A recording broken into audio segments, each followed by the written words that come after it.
With every new species we bring to the farm, it supports 8 more who can thrive. That's promoting biodiversity. Let's learn about Greg Judy.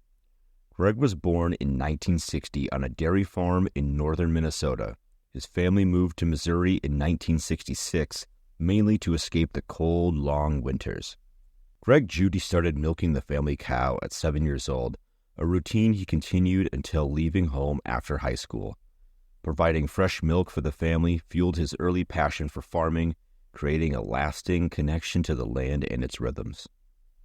In 1993 to 95, Greg acquired 205 acres, combining his uncle and dad's farms at $350 to $400 per acre. A 10% down payment connected the plots, incorporating challenges with neglected land, cedars, and erosion, relying on his town job to meet farm payments without starving. With many challenges on his 200-acre farm, Greg encountered a farmer with premier pasture on 160 acres during a drought. Introduced to management-intensive grazing, Greg enrolled in a grazing school and subscribed to Stockman Grass Farmer, needing a change to avoid lifelong debt. During the 3-day grazing school, Greg slept in his camper to save money. Trapped by floods one night, he found high ground and camped, unbothered by the constant rain. He learned about forages, fences, and herd health. Eager to apply newfound knowledge, he hurried home. Allen Nation warned about the cattle crash, and despite initially planning to increase his herd, Greg sold everything. And in February of 1996, he swiftly bought back all his cows shortly afterward, making strategic moves considering the drop in cow prices, actually making a farm payment. However, that summer, Greg faced another blow, discovering his wife's manic depression leading to divorce. The financial strain intensified as divorce and farm payments depleted all available cash and cattle. Greg felt hopeless and looked like the farm was finished. Greg had wrote up a contract to graze rodeo horses, and that covered the 6 months of farm payments. Then, another Allen Nation article shifted his perspective. Rather than just land ownership, focus on making a living from the land. He started looking for unused pastures to lease. This way, there's no ownership stress.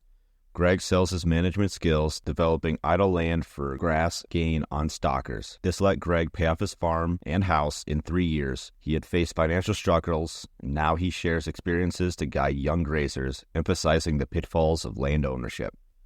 Greg Judy now owns 4 farms and leases 12 more, 1,600 acres total, 900 timber, 700 is grass.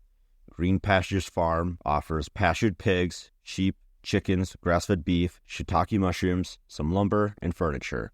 Greg uses mob grazing, trying to emulate the natural systems of the prairie when the buffalo roamed.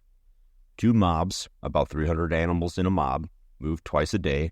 Combine your herds for more horsepower to build your soil. The pasture ratio is 30% grazed, 30% trampled, and 30% left standing when it's time to move them to a new pasture. For the woods, first thing is to run your cattle in there at high density, trample, cow pee, and poop to fertilize the ground. Let Mother Nature take over, no seeding, and only take the pigs through the timber once a year to let the timber recover. Wanting to get more forage in the woods so that the sunlight hits all sides of every mature tree, thin out the smaller ones. He took out 70% of the trees and inoculated them with shiitake mushrooms. Thank you very much for listening. Links in the show notes and the articles and videos referenced here. If there's another farmer you'd like me to cover, send me a message at Farm Hop Life on all the social medias or an email, matt@farmhoplife.com. Go feed yourself.